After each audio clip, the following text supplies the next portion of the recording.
La prossima settimana il Veneto sarà ancora in zona bianca, ad annunciarlo in tarda mattinata il presidente Zaia. Evitato il passaggio di fascia grazie all'area medica che non ha ancora superato la soglia del 15% di occupazione, al momento ferma all'11%. Il governatore, nell'analizzare i dati dei contagi, quasi 4.000 in Veneto nelle ultime 24 ore, evidenzia come su 131 ricoverati in terapia intensiva il 78% sia composto da pazienti non vaccinati e il 22% da immunizzati. Ipotizzando, continua Zaia, che l'intera popolazione sia vaccinata, avremo solo 22 ricoveri in terapia intensiva. È la Marca Trevigiana, la provincia veneta, che registra rispetto al report di ieri il maggior numero di nuovi positivi, poco più di 900, a fronte di oltre 8.700 tamponi.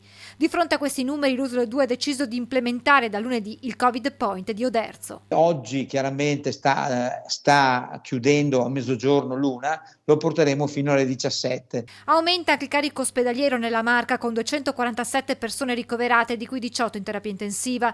Intanto ieri al Covid Hospital del San Camillo sono arrivati i primi 5 pazienti, altrettanti sono attesi nelle prossime ore.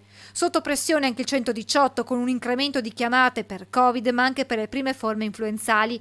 Le aree mediche infatti in questo momento sono occupate soprattutto da pazienti over 70, ma anche 45-50enni con forme influenzali e parainfluenzali.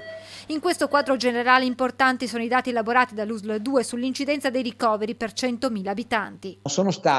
L'incidenza per 100.000 sono stati nel 2020 29,2, ok? Questa è la media ovviamente. Nel 2021 di non vaccinati sono stati 28 su 100.000, quindi molto vicino al 2020. I vaccinati invece sono solo il 7,7 su 100.000. Quindi questa è la chiara evidenza di fronte a tutti, di fronte ai Novax, di fronte al mondo, che la vaccinazione funziona. Altrettanto significativi i dati dell'incidenza settimanale dei casi di positività per 100.000 abitanti. Nel 2020, cioè il periodo difficile, è stata di 912,6 su 100.000 abitanti.